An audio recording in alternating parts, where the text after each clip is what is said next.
In this video, we will delve a little deeper into Psalm 83. Keep not thou silence, O God. Hold not thy peace, and be not still, O God. For, lo, thine enemies make a tumult, and they that hate thee have lifted up the head.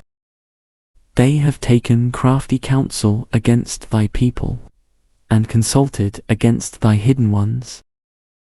They have said, Come, and let us cut them off from being a nation, that the name of Israel may be no more in remembrance. For they have consulted together with one consent, they are confederate against thee. The tabernacles of Edom and the Ishmaelites, of Moab and the Hagarenes, Gabal and Ammon and Amalek, the Philistines with the inhabitants of Tyre. Assur also is joined with them. They have holpen the children of Lot. Do unto them as unto the Midianites, as to Sisera, as to Jabin, at the brook of Kison, which perished at Endor. They became as dung for the earth. Make their nobles like Oreb, and like Zeb, yea, all their princes as Zebah, and as Zalmunna, who said, Let us take to ourselves the houses of God in possession. O my God, make them like a wheel, as the stubble before the wind.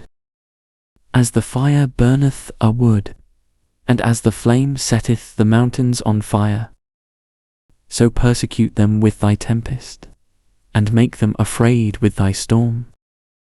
Fill their faces with shame, that they may seek thy name, O Lord. Let them be confounded and troubled forever. Yea, let them be put to shame and perish. That men may know that thou, whose name alone is Jehovah, art the Most High over all the earth. But what would the Lord like to teach us? Verses 1-4. A call for God not to remain silent. The psalmist urgently appeals to God to take action. The surrounding nations conspire against Israel, and God's silence is perceived as vulnerability. The enemy's intent is not just military. They seek to erase Israel's identity. Verses 5-8. The enemy alliance. A coalition of Israel's enemies, including Edom, Moab, Ammon, Amalek, the Philistines, and Assyria, has united with one purpose: to destroy God's people. This isn't just political opposition, it is spiritual rebellion against God's covenant. Verses 9-12. A prayer for divine judgment, like in the past. The psalmist recalls past victories where God decisively judged wicked nations. These references, like to Sisera and Jabin, highlight God's historic power and justice. The request is not revenge, but that God would again demonstrate his sovereignty. Verses 13-18, that God's name be known. The psalm ends with a request for God's glory to be revealed.